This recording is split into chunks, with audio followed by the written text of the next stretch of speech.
Hey everyone, welcome back. A busy week in Star Citizen with several things worth covering. We have got Alpha 4.7.2 incoming, a major Star Citizen live covering crafting updates for 4.8, Alpha 4.8 almost going to Evocati, and a proper statement from CIG on the Squadron 42 buyback situation. Let us run through everything, starting with what is next. Alpha 4.72 is estimated to drop around April 22nd.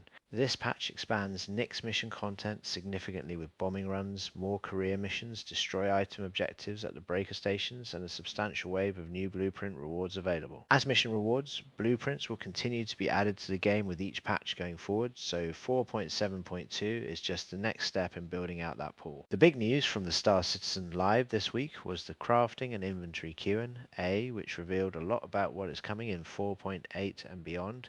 Ship component crafting is arriving in 4.8. This is a significant expansion from the current FPS gear focus. Players will be able to craft large ship components including power plants, coolers, shield generators, ship weapons, mining equipment and refueling equipment. These crafted components will have variable stats based on the quality of materials used, meaning a high quality crafted power plant could outperform an equivalent shop bought one. This is the same principle as FPS gear crafting but applied to everything that goes inside your ship. Backpacks are also confirmed as craftable in 4.8, which adds another useful item type to the fabrication loop.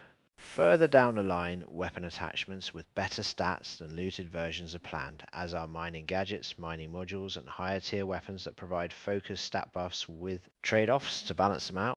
On the question of compressing lower quality materials into higher quality ones, the answer from CIG was clear. You cannot do it. You cannot take 100 low quality units and turn them into 10 high quality units. What you can do is sell lower quality materials and use the credits to buy higher quality ones, or find them yourself in the verse. Player-to-player trading is confirmed as coming, but CIG said it needs to be balanced against social features which are being developed first. The current plan is to get social tools in place and then enable player trading at landing zones where players can list items for sale or trade directly. It is not an auction house with bidding, but a more direct listing system. Salvage resources, including things like RMC, will also be tradable, which matters for ship crafting specifically. Vanduul ship resources are also coming. When you hull strip or salvage a Vanduul ship, you will get Vanduul materials rather than standard human ship materials. This adds another source of unique crafting resources tied to content that requires engaging with Vanduul. The Apex Valakkar sandworm fight, the non-radiated version, is also being worked on and sounds close to arriving.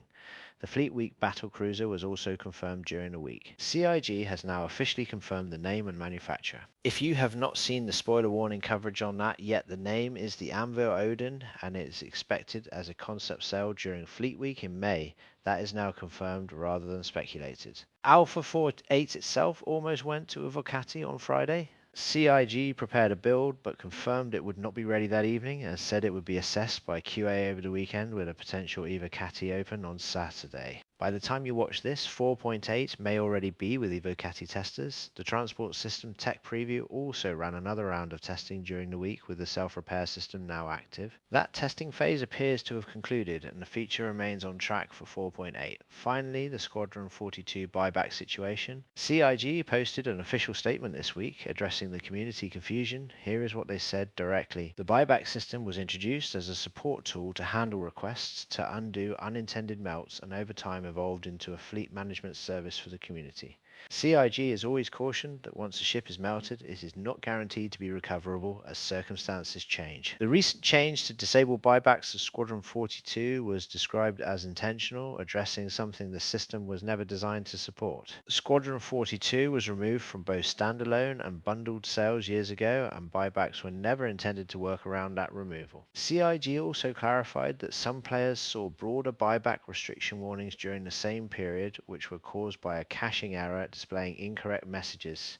That caching bug has been fixed and no additional buyback restrictions were put in place beyond the Squadron 42 change. CIG also noted that as preparations for Squadron 42's release continue, they will keep reviewing systems like buybacks and share updates when they have them.